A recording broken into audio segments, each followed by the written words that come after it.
Hola, ¿qué tal comunidad de secta histórica? El día de hoy nos encontramos con el maestro. Guillermo Sierra Araujo.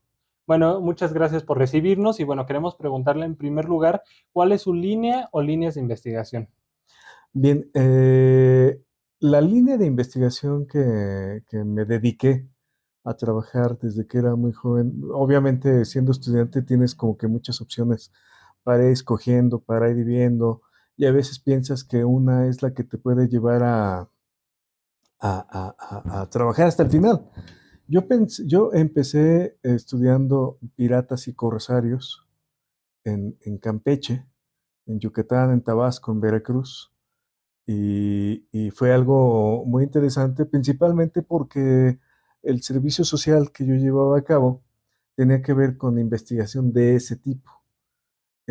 Y lo que yo hacía era buscar documentos en el Archivo General de la Nación en ese sentido.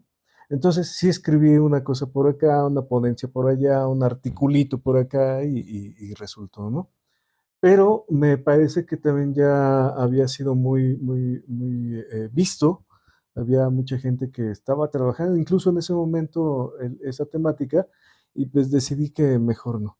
Entonces, el brinco fue tremendo desde el siglo XVII hasta el siglo XX. Yo me fui hasta el siglo XX y principalmente lo que me interesó fue estudiar movimientos estudiantiles, pero no tanto el movimiento estudiantil como tal, que se toca, lo tienes que leer, lo tienes que estudiar y lo tienes que conocer. Más bien era la cuestión de ver sobre la cultura de los jóvenes, Ujú. ¿no? Culturas, contraculturas, movimientos rock and rolleros, movimientos de aquel tipo, principalmente en los años 70, 60 y 70, esa transformación cultural que habían tenido los jóvenes en ese momento. Eh, Eso implicaba echar un vistazo a lo que sucedía internacionalmente, Ujú. pero aterrizarlo aquí en la ciudad. Aquí en la ciudad también descubrí que en diferentes partes, diferentes estados de la República había habido movimientos contraculturales, pero era hacerlo más complejo. Entonces me fui solamente a la Ciudad de México y descubrí cosas muy interesantes, ¿no? Esa es la línea de investigación, pero también en el posgrado ya la línea cambió también, no radicalmente, pero como yo tuve la oportunidad de revisar hemeroteca y gente viva, es lo importante de los temas contemporáneos, que todavía están vivos. Entonces tienes la opción de hacer historia oral, aplicar toda esa técnica que no es fácil porque implica mover el sentimiento de la gente que estás entrevistando. Mueves mucha cosa ahí, ¿no? Sin embargo, te traes la información a tu propia contemporaneidad, la reflexionas, la estudias y entonces eso me llevó también a ver ya en otra línea de investigación sobre la transformación de la urbanidad en la Ciudad de México, principalmente en la zona de Tlalpan. Ahí en la zona de Tlalpan había una antigua hacienda, lo que es, donde hoy está Coapa, Ujú. Villacuapa, la Prepa 5, toda Claro. esa zona, había una hacienda llamada San Antonio Coapa, Ujú. hacienda laboral, campesina, y había muchas cosas ahí. Afortunadamente encontré documentos de esa parte y pues por ahí me centré en esa transformación. ¿Quiénes trabajaban ahí? ¿De quién era la hacienda? ¿Cómo se controlaba? ¿Quién la administraba? Políticamente, ¿cómo funcionaba? Y en fin, esa fue como que esa línea de investigación donde sigo atrapado. Pero además es una línea de investigación que obviamente, si estamos hablando del siglo XX, es una vieja hacienda que viene desde el siglo XVIII, ¿no? Entonces Ujú. hay mapas, ¿no? Que me ayudaron a descubrir esa parte. Hay muchos documentos, incluso en este archivo, que aunque es el acervo histórico diplomático, encontré documentos, aunque ustedes no lo crean, aquí encontré documentos que tienen que ver con la vieja hacienda de San Antonio Cuapa. Wow.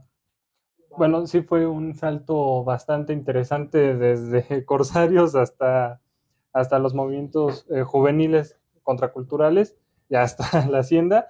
Entonces, si bien nos mencionó que para el tema de corsarios utilizaba sobre todo fuentes de archivo, ¿qué fuentes utilizaba para sus investigaciones, o utilizó más bien para sus investigaciones sobre contracultura? Y Ujú, ahorita mencionó un poco que utiliza mapas para su otra línea de ujú, ujú, investigación ujú. y archivos. ¿Qué otras fuentes utiliza? Sí, ahí las fuentes fueron básicamente hemerográficas. Ujú. Los periódicos que resguarda la Hemeroteca Nacional y son bien interesantes. Ahí básicamente el periódico Excelsior, ese fue uno, y además me trajo descubrí muchas cosas ahí. Y hay otra fuente que me movió más, que era el periódico La Prensa, de los Mm, años 60, finales de los años 60, un poco principios de los 70. Ese periódico tenía una columna muy interesante que se llamaba El Granero Político. Este granero político, que además era escrito por un político de aquel entonces, que traía toda la instrucción de pegarle a los estudiantes, pegarle a los movimientos obreros, campesinos, comunistas, socialistas, todo lo que sonara raro, ujú. que no fuera parte del gobierno, pues esa era la tarea de esa columna. Entonces me metí mucho a trabajar con esa columna, por ahí debe de haber un articulillo por ahí que escribí, y pero me alimentó mucho para la investigación de los jóvenes, Ujú. ¿no? Porque si bien es cierto, y ya sabemos, la verdad es que si ahorita nos preguntamos cuál era la mirada del gobierno hacia los movimientos estudiantiles, pues es muy lógica, ya lo sabemos. Pero el Sí. problema era buscarle si había también fuentes orales Ujú. de los mismos jóvenes, obviamente ya más maduros, más grandes, ya crecidos, y cuál era el sentimiento que se habían traído hasta ese momento de lo que vivieron en aquellos años. Obviamente, pues, han madurado, ya son muchos padres de familia, ya tienen otro pensamiento incluso, pero el recuerdo, pues ahí está, y eso me ayudó mucho a hacer. Me serví con la cuchara grande, a Sí. partir de las fuentes hemerográficas, las fuentes orales, ¿no? Vivas, mucha fuente bibliográfica y archivos. El Archivo General de la Nación resguarda dos fondos de esa contemporaneidad, de ese momento, que alimentaron Dirección Federal de Seguridad e investigaciones políticas y sociales. Creo que ayuda mucho a discutirlo, ¿no? Porque lo que haya escrito un autor puede que estés o no de acuerdo, pero con lo que tú leas personalmente, con una fuente primaria, pues es lo que también te ayuda a reflexionar, y puede ser que sea totalmente diferente a lo que otro autor esté proponiendo. Entonces, es eso, ¿no? Las fuentes que me llevaron. Muy bien.